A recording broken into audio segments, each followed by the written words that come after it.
Greetings, this is the Timeshare Traveler. Today is episode 191. This is getting harder to do with the big numbers.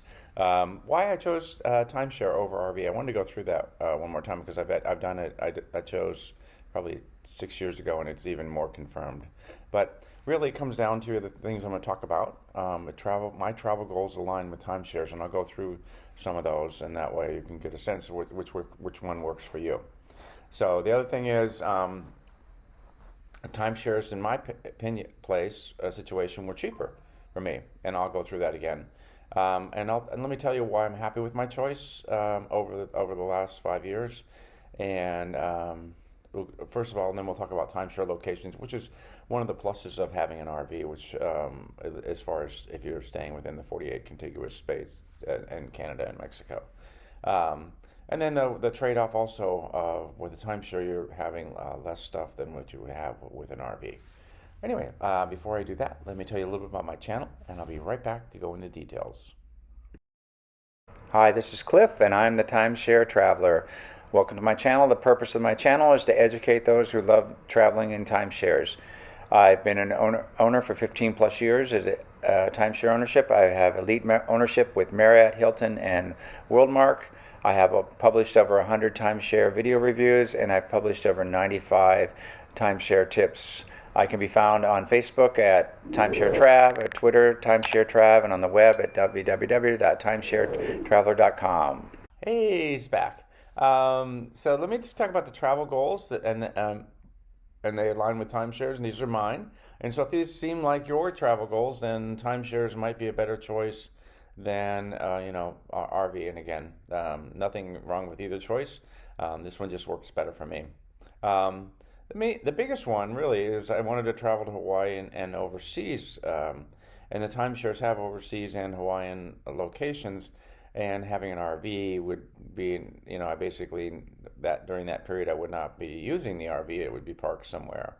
And it might even be if you're living in it full time, which I've been doing with timeshares, you'd actually have to park it somewhere, and that's a little more complicated than when I park my car in a long-term sort of storage situation when I'm in Hawaii for 2 to 3 months.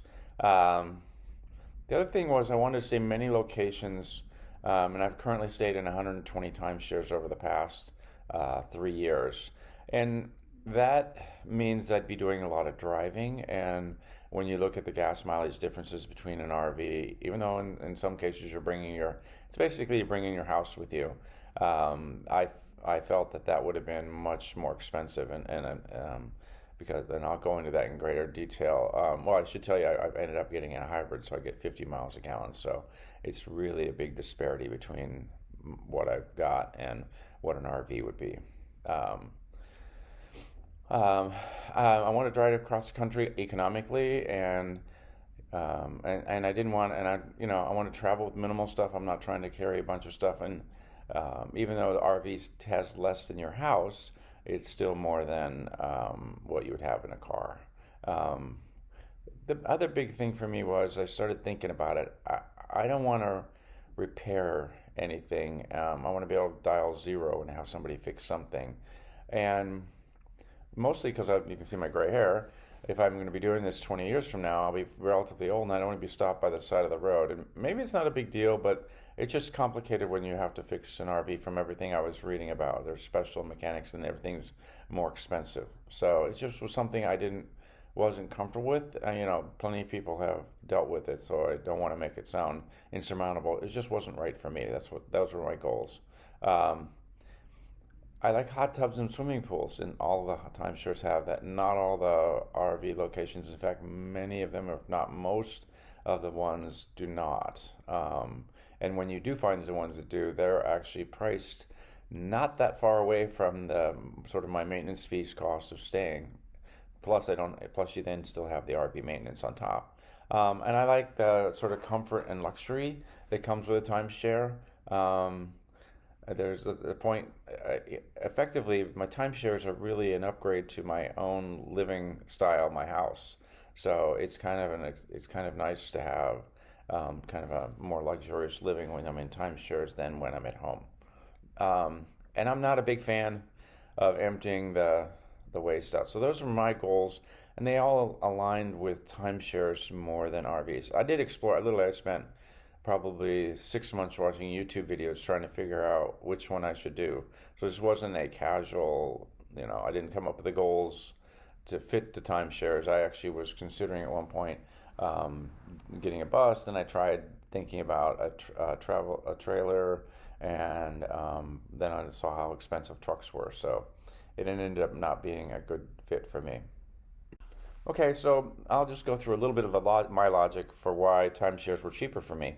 I hope to travel for 20 years. My uncles live well into their 90s, and actually someone of them still alive at 96. So it's possible that I've been, in my late 60s. So it's very possible that I'll be into my late 80s and still be around all of my uncles were. If I use an RV the other issue I ran into, if I use an RV for 10 years continuously, then I probably would have to buy two, because just like a car, after 10 years of continuous use, if you're driving it quite a bit, I'd have to buy a second one. And so that meant whatever I saw the price of an RV, I needed to double it.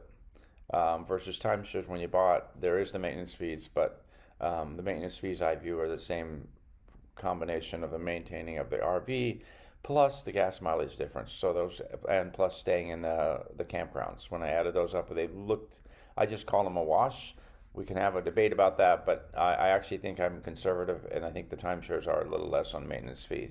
I wanted a larger RV similar to a one bedroom, so those were going to be the bus size options, or a trailer with a truck.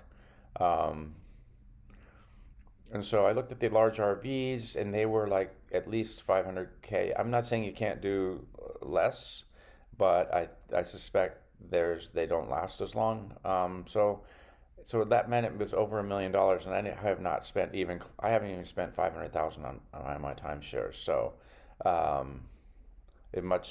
from a purchase price, I'm probably at least at half, more like a third. So I own a hybrid car, and it gets 46 miles per gallon. It didn't initially when I first started the timeshares, but it was on the plan to get a hybrid so I could continue my travels.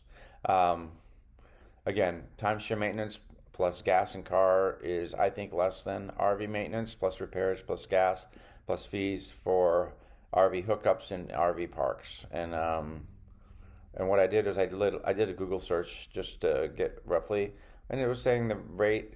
It varies, but I looked at $50 plus if I were doing a nightly, and monthly rate of around $800. It went as low as $500 and as high as $1,200. So, and my timeshare maintenance is about $1,400 a month.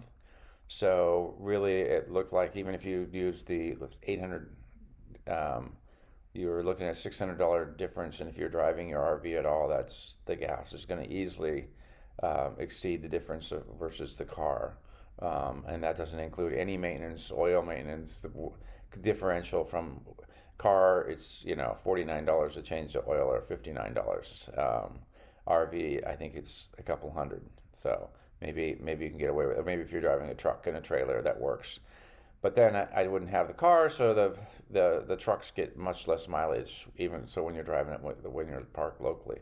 So anyway, all of that worked out for me to be so much cheaper, and it really came down to ultimately when I realized, despite my goals of wanting to go to Hawaii, and that wouldn't work, it really came down to when I realized that I might have to buy it twice, and I just really didn't want to do maintenance. Those were probably the, money aside, those were the things I was like, I don't want to do that, and so that's how I ended up. Plus, I think that it's more luxurious in timeshares than an RV. So next, let's talk, why am I happy with my choice? And I got this off the internet, and it's kind of interesting. So I don't want to pick on people that own RVs, because that lifestyle, I have friends that do that, and they're very happy with it. So, and an RV is typically less luxurious than a house. And an RV are a right choice for many. Great to have more stuff. Great to have your favorite spots. I think the people that are more successful have figured out that they go to 2 to 3 places a year, and they regular based on the seasons. and so it's pretty much just they're not doing a lot of driving, because I think that's when you're doing more travel and less sort of staying in certain locations. I think the costs tilt toward timeshare, and when you're staying in locations, I think they're comparable. Um, so, and again, more aligned to my goals. I do shorter stays. I don't do 6 months in an RV park where I could do the monthly rates. I want to go to Europe and Hawaii at no additional cost. In other words, the airfare is the additional cost, but the timeshare points typically are roughly the same regardless of where you're in Europe or Hawaii or anywhere else. Um, I was able to downsize and fit myself in my car, and I have a hybrid car. So those two things mean that I've not found it to be disadvantaged to have more of a minimalist lifestyle. So that's why I'm actually really happy with my choice, and I've seen so many things, and much like people with RVs, I've seen so many things I never thought I would see in my life. I'm very happy with my choice. Okay, let me talk about now one of the drawbacks that people would say why they chose an RV, which is the locations. And I've kind of gotten around to that, but let me talk about it. In many locations to park, so you can park on the side of the street. The cost of the RV, the one thing though, is cost of the RV parks seem to have gone up much faster than the timeshare maintenance. And again, the $50 a night, sometimes when I stay in a studio timeshare, I'm at or below $50 a night. So sometimes the nightly rate I'm actually below. Now, sometimes I'm quite a bit above that. So just to be fair. And on the monthly rate, that's much more difficult. That's more like whatever my maintenance fees are. And I really can't. If you're going to stay just at a few locations, the RV is, I think, cost perspective is a good deal. Um, Again, what I also found out from friends who have RVs, when you have to plan ahead to find the best locations, just like timeshares. When you want to go to the best places, that just takes planning ahead. Um, so the point that most RV people would say is timeshares are more limited in location. But I've gotten around that because I also have the hotels are connected to the timeshares, and I'm literally right now staying in a hotel it's a 1 bedroom with a kitchen. It's I've stayed in a Homewood Suites, and I'm at a Residence Inn right now. So I pretty much a Residence Inn aren't as probably as prevalent as all the RV parks, but we're getting pretty close all of a sudden to the number of locations. So and I've driven across the country and stayed in timeshares. But I shouldn't say all the way across the country, from California all the way to Indiana.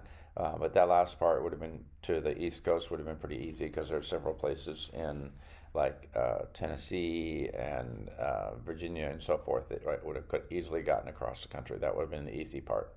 Um, so that's, to me, the locations. Even though that was one of my worries when I did choose timeshares, I wouldn't have as many locations. It's turned out not to be as big an issue as I thought.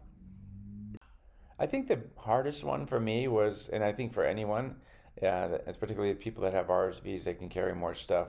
I wanted to travel with everything in my car, and that process of getting down from living in an apartment to living in your car was something that took me multiple uh, practice trips. I did a couple months, then I started out with a couple weeks, then I did a couple months and so forth. But it turned out not to be a big deal. I found that it really worked out well for me.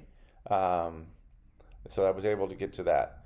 And the other thing is timeshares have cable TV, exercise rooms, and everything that would cost extra, or at least you'd be at the more expensive locations. And I think the pools are nicer at timeshares, but I'm biased. So, and again, because I have my car, going to the grocery store, that's one of the reasons I looked at a truck camper, just because you could park those right at the grocery stores. Um, but anyway, so traveling in around, and I didn't. The idea of pulling a car behind my RV, that's hard to learn how to do backup and everything when you've got a car. I see them some, but I don't see a lot of that because I think that's just a lot of work. But again, if you work really hard at your RV, you can make it work. Um, Anyway, so a large RV is not for everyone with traveling with a trailer and backing up and everything. But it wasn't for me. I just didn't want to go down that path. So anyway, that's the trade-off. I think is you have to be much more minimal with travel if you're doing timeshares than you are with RV. So I wanted to be fair to the advantage of an RV. Anyway, I hope you liked the video.